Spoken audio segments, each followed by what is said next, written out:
In this question, we want to figure out if each scenario is an example of discretionary fiscal policy, an automatic stabilizer, or just not an example of fiscal policy at all. So a brief overview of what each of these three mean. So discretionary, well, fiscal policy in general, that has to deal with the government's spending and taxes, right? So the government's income through taxes and its spending on government programs. So that's what fiscal policy is. Discretionary fiscal policy is concrete actions that we take, right? So say in a recession, you want to encourage the economy, so you start a public works program, right? So you enacted a new program that you just started that you had to pass a bill, for example, to enact. An automatic stabilizer is something that occurs that you don't have to pass a new bill or enact a new program to occur, right? So a classic example of this is unemployment, right? So unemployment exists and is available for all people, but in a recession, maybe there are a lot more people applying for this built-in unemployment, so we spend more on it automatically. We didn't pass a new bill to allow new people to use this unemployment. It's just that more people need what is already available. And then finally, things that may not be fiscal policy would be maybe monetary policy or just other government laws in general. So scenario A, we have that the federal government increases spending on rebuilding the Jersey Shore following a hurricane. Okay, so if they have to increase spending and enact a new rebuilding program that wasn't already there, that is going to be under discretionary. So that is scenario A.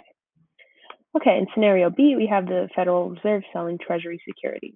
Okay, so this is going to be monetary policy, right? Because the Fed is who controls monetary policy. This is just money transfers, right? This is not government spending or taxes. Next, we have the total amount the federal government spends on unemployment and insurance decreases during an expansion. So this is the opposite of the example that I gave you, but this is an automatic stabilizer.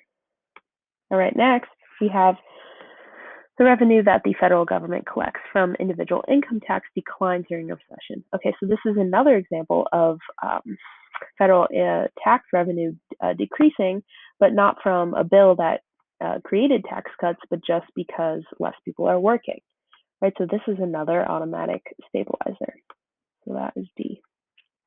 Next, we have the federal government changes the required fuel efficiency for new cars. Okay, so this doesn't have to do with taxes or government spending. This is simply just a new law, right? So this maybe would be environmental law or something like that. That's not fiscal policy though, so that's going in this category.